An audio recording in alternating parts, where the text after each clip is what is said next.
Hey everybody, and welcome back to the Blu-ray Hunter. I'm the Blu-ray Hunter, Jonathan Moody, and we're gonna do our top 10 Blu-rays of September 2023. Goodness gracious, it's a hard thing to say out loud, but I did, and here we go. These are the ones that I am sort of really excited to check out, and some that I'm like I mentioned on the 4K one. I'm not as excited about, but I'll probably still buy it at some point. It might not be this year or anything. It might be next year or the year after. So I'm eventually going to get them. But there's a couple that, you know, and I'll let you know which ones because these are still in order of them coming out. They're not in order of like my favorites and my ones I'm most excited about. All right. So number one, September 5th, My Demon Lover comes out, and I am excited about that because I do not own like even a DVD of it. So having a Blu-ray of it will be awesome. It's kind of bummed that Scream Factor didn't put it on 4K to start with. But what I sort of realized recently was that like Scream Factor or Shout Factor generally doesn't just start out with the 4K. They start out with the Blu-ray and then later upgrade it to a 4K if like there's interest in it, or whatnot. So I may hold off and buy it on 4K when it ever does get released, or may buy it now, and because who knows when it'll get an upgrade, or if it even will. Um, so that was September 5th. Another one in September 5th is from Kino Lorber, and that's a Double Trouble. Now, this is one I'm not and Kino likes to put out some weird ass titles sometimes, and this one sounded weird.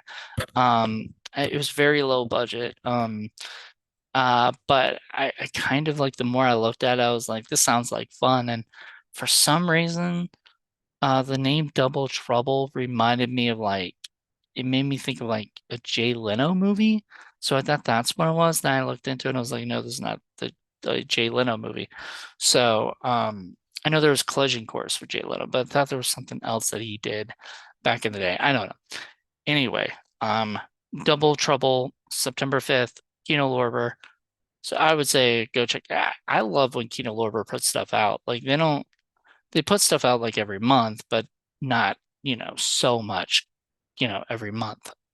Like a lot of other companies do. Um, then let's see. Okay, yeah. After that is Air, September 12th by Warner Brothers.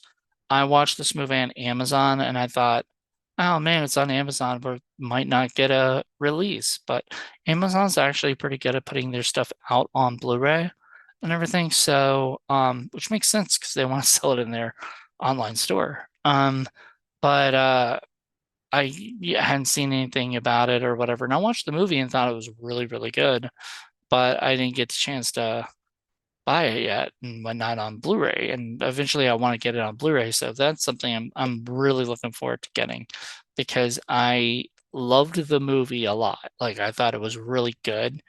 And it was sort of one of those movies where the budget was probably way too big for its britches.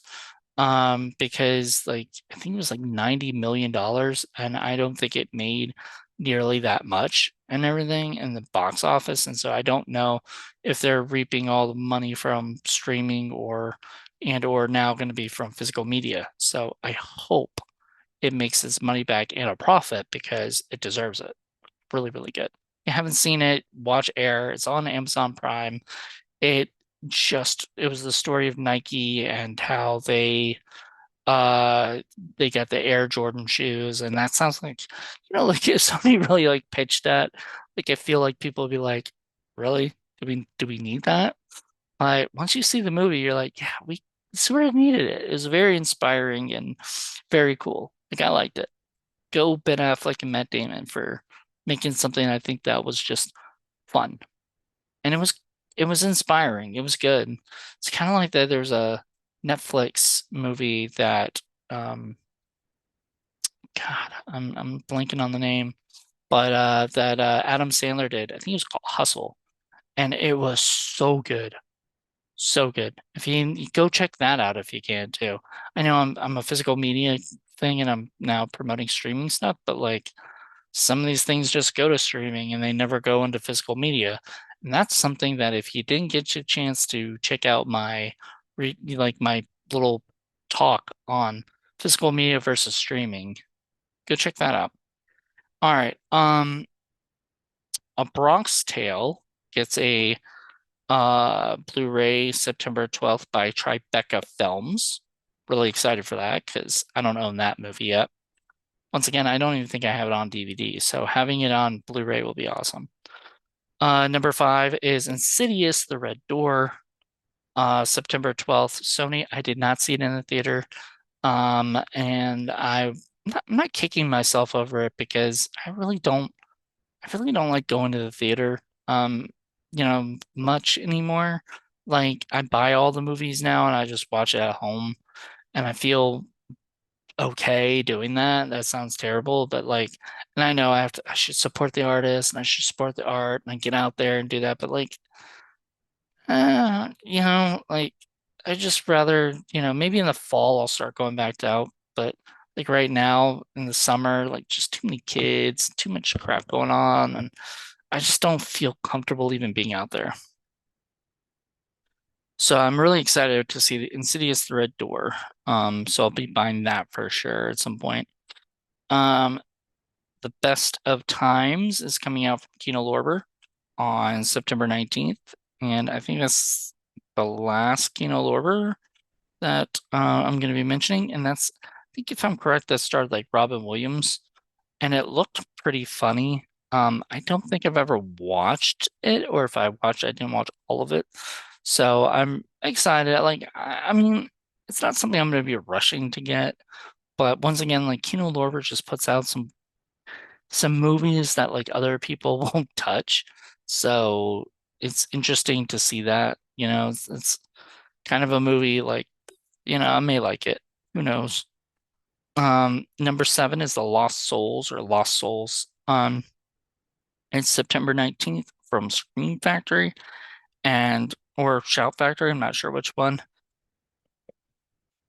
It once again, it's something like because really honestly, this is like it was hard to find these 10. And so I had to look and say, would I really like this or not? And um I would probably watch Lost Souls and, and be okay with owning it. Um, am I really like dying for it? Probably not, but I mean, I'll watch it, you know. Sounds like fun. All right. Um, Number eight is La Bamba by Criterion. So another movie that from Criterion that like I don't think I'm gonna be rushing to get necessarily, but I will pick up at some point. It's a film that I'm surprised didn't get a 4K treatment. If it is, then I'm wrong and I'm sorry, but I don't think it's getting one. And if it's not getting one, I don't understand why, because like unless you don't, if nobody thinks like upgrading it to 4K will make it any better, you know? Um, some movies just don't need a 4K, let's be honest. But I'm like thinking if you're upgrading pretty much all your movies to 4K from, Blu-ray, and now you're even going back to other stuff that why not? But then again, I also know from, the business standpoint that that's kind of if not everybody's going to be buying it, or whatever. What's the point? And so I get it. I get it. I just I don't know. It's one of those movies that I'll probably end up getting at some point because I know of it. I've never actually seen it, but it's something I've been thinking about. Now, so that was number eight. Number nine is something I have seen years ago and absolutely love, and can't believe this is actually getting released on Blu-ray. Is The Doom Generation, which is September 26th from Strand Releasing, and I'm really excited about that. I'd never even heard of Strand Releasing, so if I buy this from them, I think this will be my first. from their label, which will be nice. I like having, popping my cherry with a new company that I never heard of. Pretty sure they're a boutique label because I've never heard of them, and I don't think that they're like a big t label. So I'm excited about that. Dune Generation was a film that I remember watching years ago when I used to work at the video store and stuff, and I absolutely dug that movie. I watched it on like VHS back in the day and everything, and then eventually on DVD, and now I might have the Blu-ray of it, sometime. So that'd be awesome. And number 10, probably my least, and weirdly enough, it only said for 1 month, so I may only have 1 month to get it, which is weird. Um, but it's Replicator from Visual Vengeance, September 26th. I think I might get it. Replicator was a movie we did for What the F Fridays. I met the people who made it when I was at Texas Frightmare one year. They were super nice people. We reviewed the movie. I mean, it doesn't necessarily hold up as well now in 2023, but I'm still buy it. I mean, it's a movie that I feel like every now and then I would watch, like especially with people that have never seen it, because it's such a what the F Friday, like kind of like what the F kind of movie. So, well, that's it. That's my top 10. Like I said, I didn't do any honorable mentions because that was hard enough coming up with 10. There was a lot of Blu-rays that I had just no interest in getting this year or anytime soon. Um, but then there was 10 that like I knew at least someday I'm probably gonna own. It may not be this year and it may be late next year, who knows? But I'm gonna eventually own these movies. It's just right now, I mean, if you looked at my pile of movies I already have that are gonna be coming out, like you would know, you'd understand. There's a lot. Um, but yeah, I'm thinking about doing this every month. Um, I'll probably try, I think Wednesday is a good day. So I might have like it be the first and third because the second and fourth Wednesdays are all um so it's really funny because like the next Wednesday of this will be probably what, the 4Ks I'm excited about in October, you know, and stuff. Because this was a later, this is like the fifth Wednesday, I believe. So anyway, that's it. That's my top 10 Blu-rays that I'm excited about. Let me know what you guys are excited about. Are you excited about any of those, or is there stuff I left off? Like there's probably a million movies I left off. So I'm down with knowing that. So anyway, I hope you guys enjoyed this, and I will talk to you later. Bye.